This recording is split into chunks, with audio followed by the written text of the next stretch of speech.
M के Modi learning management system में आपका स्वागत है। अवेलेबल है वो है कंसोलिडेट के रूप में। कंसोलिडेट का अर्थ है डेटा को मिलाकर देखना, जोड़कर देखना। इस कमांड का प्रयोग को समझने से पहले हम एक एग्जांपल समझ लेते हैं।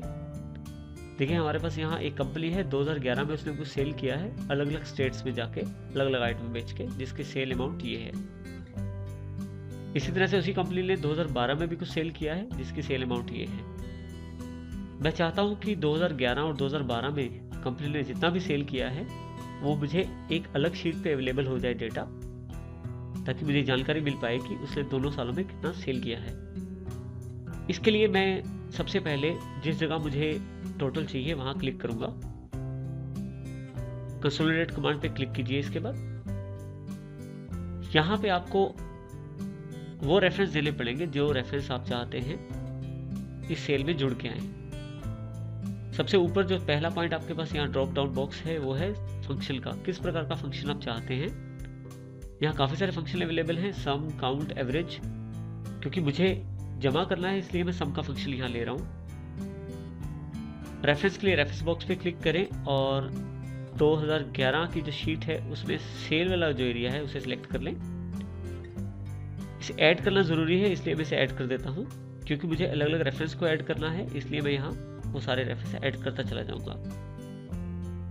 2011 के बाद मैं चाहता हूँ 2012 का जो सेल है उसका रेफरेंस ऐड किया जाए, वो भी मैं सिलेक्ट कर लेता हूँ और इसको यहाँ ऐड कर लेता हूँ। अब जैसे ही मैं ओके का बटन दबाता हूँ, देखिए मेरे पास जो एग्रीगेट टोटल वाला बॉक्स था जहाँ शुरू में मैंने क्लिक किया था, वहाँ पे दोनों सालों का टोटल मेरे पास अवेलेबल हो गया है। 2011 और 2012 में कंपनी ने जो सेल किया है वो मुझे एक अलग जगह पे कंसोलिडेट रूप में मिल गया है। इस प्रकार से आप कंसोलिडेट का प्रयोग कर सकते हैं डेटा को कंबाइन करने के लिए, उसे मिलाकर देखने के लिए। डेटा टूल्स ग्रुप में नेक्स्ट जो कमांड अवेलेबल है वो है व्हाट इफ एनालिसिस। बहुत ही महत्वपूर्ण कमांड है एक्सेल की। इसके द्वारा आप ये जानकारी ले सकते हैं कि अगर किसी डेटा में कुछ बदलाव किया जाए या किसी फार्मूला में कुछ बदलाव किया जाए तो बाकी टेबल्स या बाकी डेटा पे वो किस प्रकार असर डालता है। व्हाट इफ एनालिसिस के मुख्यतः 3 टूल अवेलेबल होते हैं, सिनेरियो मैनेजर, गोल सीक और डेटा टेबल। सबसे पहले इसमें हम सिनेरियो मैनेजर की बात करते हैं। सिनेरियो मैनेजर को प्रयोग करने से पहले हम एक एग्जांपल को समझ लेते हैं ताकि हमें ज़्यादा क्लियर हो जाए कि किस प्रकार इसका प्रयोग किया जाएगा। हमारे पास यहाँ एक कंपनी की सैलरी दी गई है और एक कंपनी का बोनस दिया गया है। ये बोनस का जो प्रतिशत है वो हमने यहाँ अलग से स्टोर किया है, जो कि 2% के लगभग है। बोनस निकालने के लिए देखिए हमने यहाँ फार्मूला जो प्रयोग किया है, A2 सेल को E2 सेल से गुना कर दिया गया है। E2 सेल आपका बोनस वाला सेल है, जिससे कि आपका गुना होके वहाँ पे वैल्यू उपलब्ध हो जाती है। इस प्रकार से हमने A3, A4 और A5 सभी सेल्स को इस प्रकार से सेम कैलकुलेशन की है। अब ये कंपनी जो है ये मान लीजिए बोनस देना चाहती है 2%। एक और अल्टरनेटिव या एक और विकल्प के तौर पे ये देखना चाहती है कि अगर बोनस 5% दिया जाए तो कितना बोनस बनता है और उसे किस हिसाब से निश्चित किया जा सकता है। इसके लिए हम सिनेरियो मैनेजर का प्रयोग कर सकते हैं। यहाँ हमारे पास 2 अल्टरनेटिव है इस चीज को प्रयोग करने के भी। एक जैसे हमने बात की सिनेरियो मैनेजर, दूसरा मैं डायरेक्ट यहाँ भी चेंजेस कर सकता हूँ। जैसे कि मैं यहाँ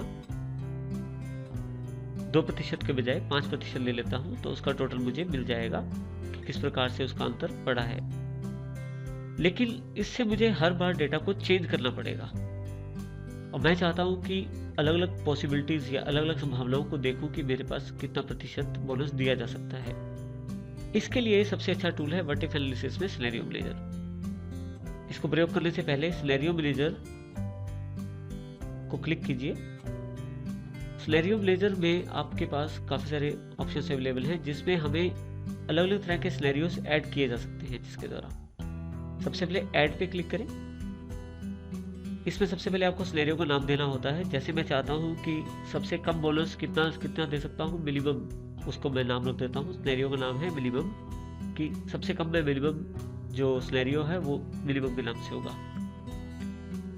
किस सेल को चेंज करने से वैल्यू इफेक्ट होती है उसके लिए मैं बोनस वाला सेल, क्योंकि मुख्य सेल यही है जिससे सबको गुना किया गया था, जिसके साथ सबको मल्टीप्लाई भी किया गया था। जैसे ही मैं इसको ओके करता हूं, मेरे पास सिनेरियो वैल्यूज की जानकारी मांगी जाती है। तो क्योंकि कम से कम मैं 2% कमीशन देना चाहता हूं, 2% बोनस देना चाहता हूं कम से कम, तो यहां मैं 2% के साथ ही ओके से कर देता हूं। इसी तरह से दूसरा सिनेरियो के लिए मैं फिर से ऐड करता हूं। अब की बार मैं चाहता हूं कि मैक्सिमम मैं 5% बोनस दे सकता हूं, तो उसके लिए सिनेरियो का नाम मैं मैक्स रख देता हूं। फिर से ये सेल जो है वही रहेगा, बोनस वाला। जैसे आप इसे ओके करते हैं, फिर से आपसे जानकारी मांगेगा कि कितनी वैल्यू मैक्सिमम प्रदान की जा सकती है बोनस के रूप में, तो मैं यहाँ 5% कर देता हूँ। जैसे ही इसे मैं ओके करता हूँ, मेरे पास मिनिमम और मैक्सिमम दोनों प्रकार के सिनेरियोस ऐड हो गए हैं।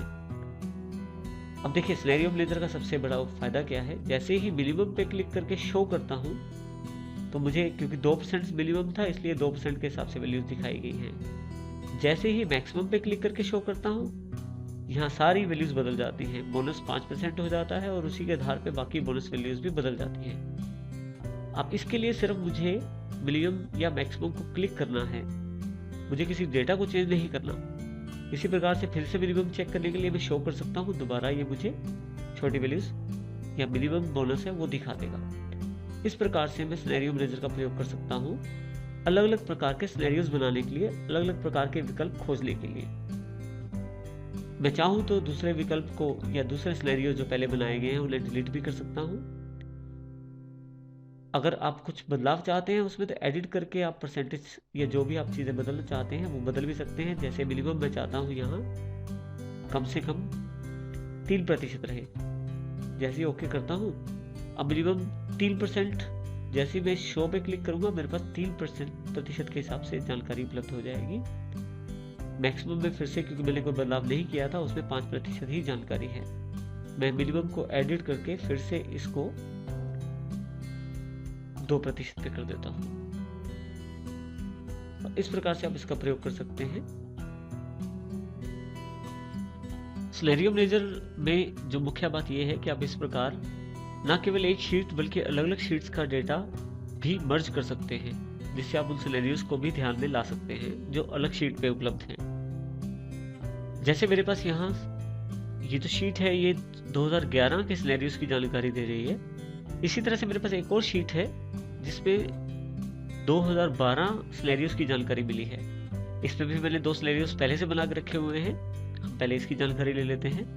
सिनेरियो मैनेजर पे जाएं, मिनिमम पे क्लिक करें, इसमें शो कर देगा मिनिमम, इसमें 3% है, और मैक्सिमम बोनस जो है वो शो कर दे वो 8% है।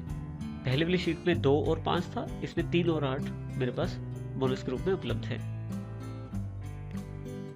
अब मैं ये चाहता हूं कि इन दोनों सिनेरियोज को इकट्ठा कर दिया जाए। 2011 और 2012 के दोनों के जो सिनेरियोज हैं तो उनको इकट्ठा देखना चाहता हूं।